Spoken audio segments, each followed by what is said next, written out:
افلا یتدبرون القرآن، تدبر قرآن، مولانا امین احسن اصلاحی رحمہ اللہ۔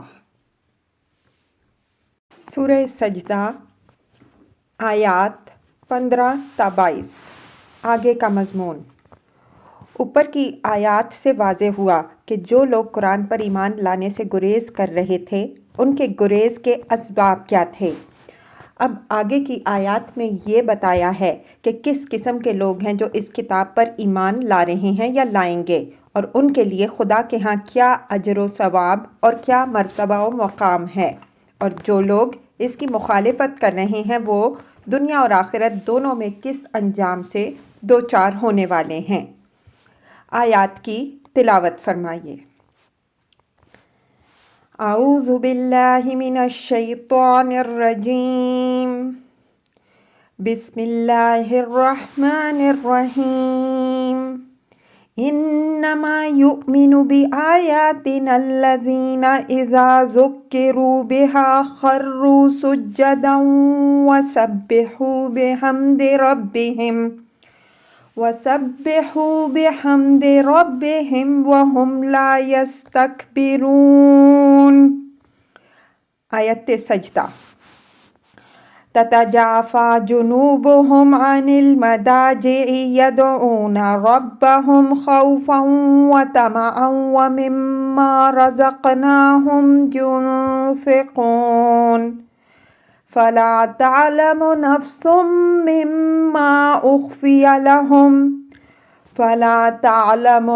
مما أخفي لهم من قرة أعين جزاء بما كانوا يعملون۔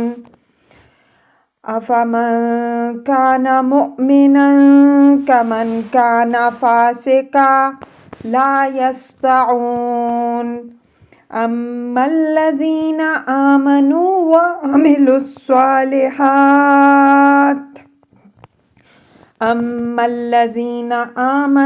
وعملوا الصالحات فلهم جنات المأوى نزلا بما كانوا يعملون۔ وأما الذين فسقوا فمأواهم النار كلما أرادوا أن يخرجوا منها أعيدوا فيها وقيل لهم ذوقوا عذاب النار الذي كنتم به تكذبون۔ وَلَنُذِيقَنَّهُم مِّنَ الْعَذَابِ الْأَدْنَىٰ دُونَ الْعَذَابِ الْأَكْبَرِ لَعَلَّهُمْ يَرْجِعُونَ۔ وَمَنْ أَظْلَمُ مِمَّن ذُكِّرَ بِآيَاتِ رَبِّهِ ثُمَّ أَعْرَضَ عَنْهَا إِنَّا مِنَ الْمُجْرِمِينَ مُنْتَقِمُونَ۔ ترجمہ۔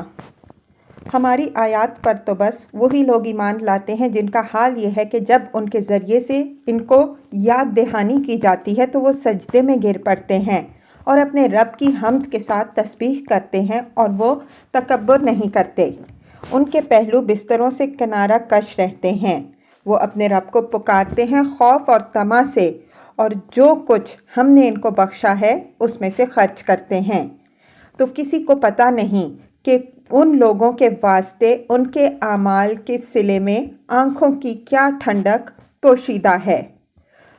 تو کیا وہ جو مومن ہے اس شخص کی مانند ہو جائے گا جو نافرمان ہے؟ دونوں یکساں نہیں ہو سکتے۔ جو ایمان لائے اور جنہوں نے نیک عمل کیے ان کے لیے راحت کے باغ ہیں جو ان کو ان کے اعمال کے صلے میں اولین سامان ضیافت کے طور پر حاصل ہوں گے۔ رہے وہ لوگ جنہوں نے نافرمانی کی تو ان کا ٹھکانہ دوزخ ہے۔ جب وہ اس سے نکلنے کی کوشش کریں گے اسی میں دھکیلے جائیں گے اور کہا جائے گا کہ اب دوزخ کے عذاب کا مزہ چکھو جس کی تم تکذیب کرتے رہے تھے، اور ہم ان کو بڑے عذاب کے سوا قریب کا عذاب بھی چکھائیں گے تاکہ یہ رجوع کریں، اور ان سے بڑھ کر کون ظالم ہوگا جن کو ان کے رب کی آیات کے ذریعے سے یاد دہانی کی جائے، پھر وہ ان سے اعراض کریں۔ ہم ایسے مجرموں سے ضرور انتقام لیں گے۔ الفاظ کی تحقیق اور آیات کی وضاحت۔ انما یؤمن بآیاتنا الذین اذا ذکروا بها خروا سجدا وسبحوا بحمد ربهم وهم لا یستکبرون۔ یہ آیت نبی صلی اللہ علیہ وسلم کے لیے تسلی کے سیاق میں ہے۔ مطلب یہ ہے کہ جو لوگ اپنی دنیاوی برتری کے زوم میں اپنے کو حق سے بھی بڑا سمجھنے لگے ہیں، ان سے کسی خیر کی امید نہ رکھو۔ ہماری ان آیات پر صرف وہ لوگ ایمان لائیں گے جن کے دلوں کے اندر خشیت و انابت ہے۔ ان کو جب ان کے ذریعے سے خدا اور آخرت کی یاد دہانی کی جاتی ہے تو وہ جھگڑنے کے بجائے بے تحاشا سجدوں میں گر پڑتے اور اپنے رب کی تسبیح کرتے ہیں، اس کی حمد کے ساتھ۔ یعنی ان آیات سے اثر پذیر وہ لوگ ہوں گے جن کے دلوں کے اندر قساوت نہیں پیدا ہوئی ہے۔ اس طرح کے لوگوں کے دلوں پر اگر غفلت کا غبار ہوتا ہے تو وہ تذکیر و تنبیہ سے فوراً صاف ہو جاتا ہے، اور پھر وہ حق کو ایسے جوش و جذبہ کے ساتھ اختیار کرتے ہیں کہ سالوں کی منزل دنوں میں طے کرتے ہیں۔ سبحوا بحمد ربہم، تسبیح اور حمد دونوں کے ایک ساتھ ذکر کرنے کے فائدے پر ہم دوسری جگہ روشنی ڈال چکے ہیں۔ تسبیح کے اندر تہزیہ کا پہلو غالب ہے اور حمد کے اندر اس بات کا۔ خدا کی صحیح معرفت ان دونوں ہی پہلوؤں کو ملحوظ رکھنے سے ہوتی ہے۔ اگر ان میں سے کوئی پہلو بھی نگاہوں سے اوجھل ہو جائے تو انسان خدا کے باب میں ایسی غلط فہمیوں میں مبتلا ہو جاتا ہے کہ خدا کا وجود اور عدم دونوں اس کے لیے یکساں ہو کے رہ جاتا ہے۔ وَهُمْ لَا يَسْتَكْبِرُونَ، یہ اثر گر کی بات ارشاد ہوئی ہے کہ ان لوگوں کے اندر یہ صلاحیت اس وجہ سے پیدا ہوئی ہے کہ ان میں استکبار نہیں ہے۔ استکبار کی حقیقت پر ہم دوسری جگہ روشنی ڈال چکے ہیں۔ اس کا صحیح مفہوم حق کے مقابل میں اکڑنا ہے۔ یہ بیماری ام الامراض ہے۔ جو لوگ اس مہلک مرض میں مبتلا ہوتے ہیں وہ اپنی خواہشوں اور اپنی رائے کے مقابل میں کسی واضح سے واضح حق کو بھی قبول کرنے کے لیے تیار نہیں ہوتے، جس کا نتیجہ یہ ہوتا ہے کہ اللہ تعالیٰ ان کو قبول حق کی صلاحیت سے بالکل ہی محروم کر دیتا ہے۔ قبول حق کی توفیق صرف وہی لوگ پاتے ہیں جو حق کو خواہ وہ چھوٹا ہو یا بڑا ہر چیز سے بالا سمجھتے ہیں، اور جب وہ ان کے سامنے آتا ہے تو خواہ کسی گوشے سے آئے، یہاں تک کہ اگر ان کا دشمن بھی اس کو پیش کرے تو وہ فوراً اس کے آگے گردن جھکا دیتے ہیں۔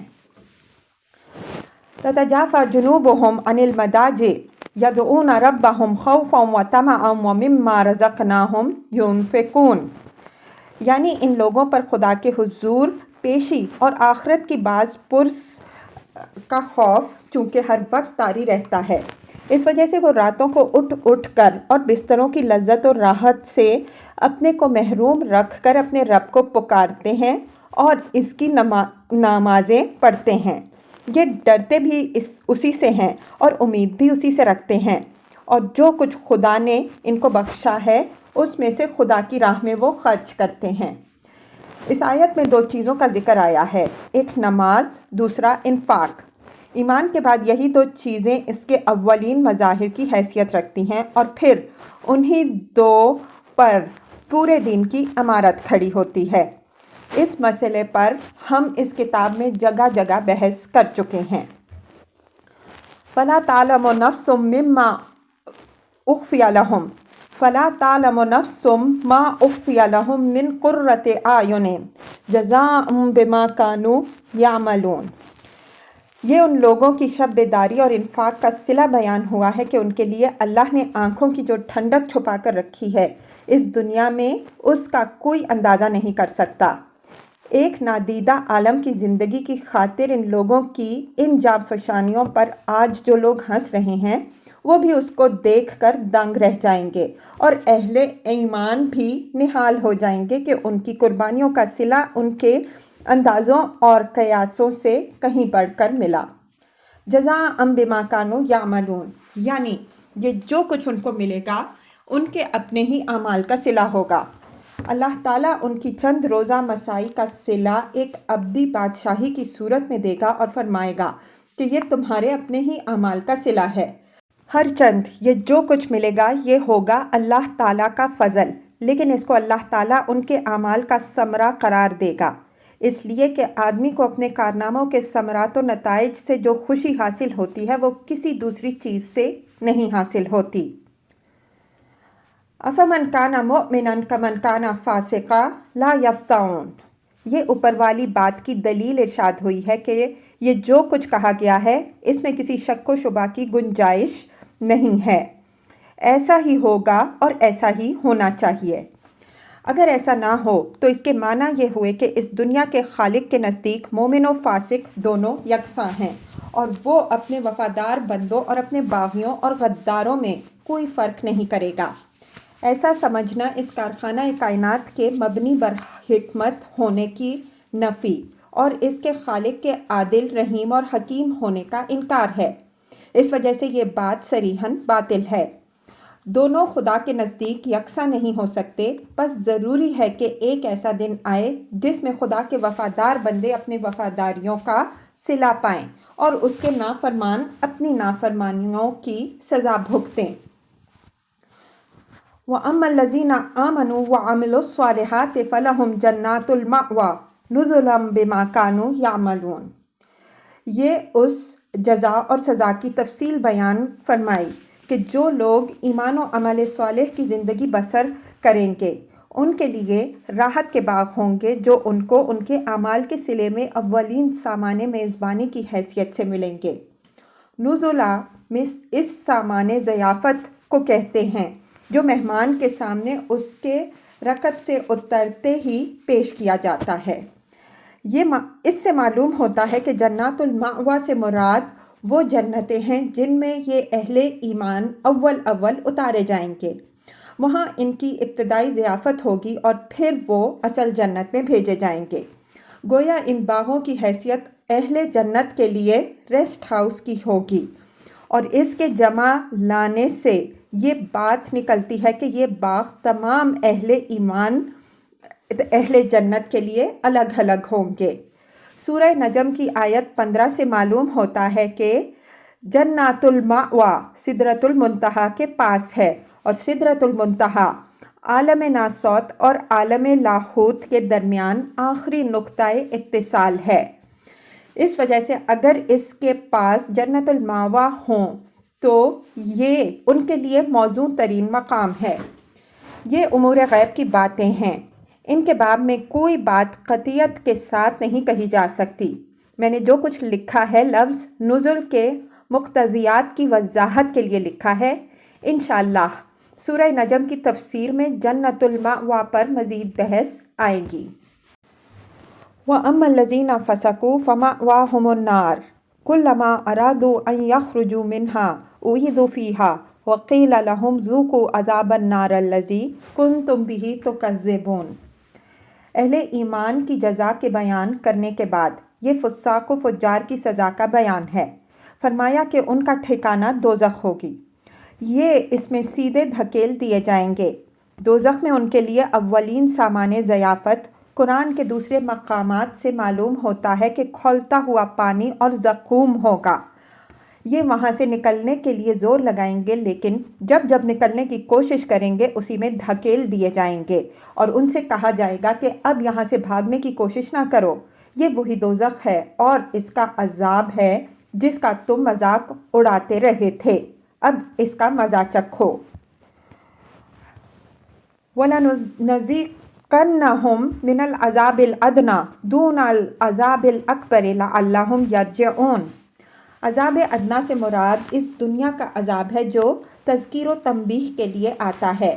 اوپر کی آیت میں عذاب اکبر کا ذکر تھا جس سے کفار کو آخرت میں سابقہ پیش آئے گا۔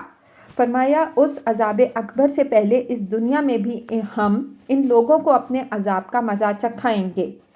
ان لوگوں سے مراد ظاہر ہے کہ قریش ہیں۔ یہاں جو باتیں فرمائی گئی ہیں اگرچہ عام الفاظ میں فرمائی گئی ہیں لیکن ان کے اول مخاطب قریش ہی ہیں۔ ان کو دھمکی دی گئی ہے کہ وہ متنبع رہیں کہ اس دنیا میں بھی ان کو سزا ملے گی، اور مقصود اس سے یہ ہوگا کہ وہ اپنی غلط روش سے باز آئیں اور صحیح زندگی کی طرف پلٹیں۔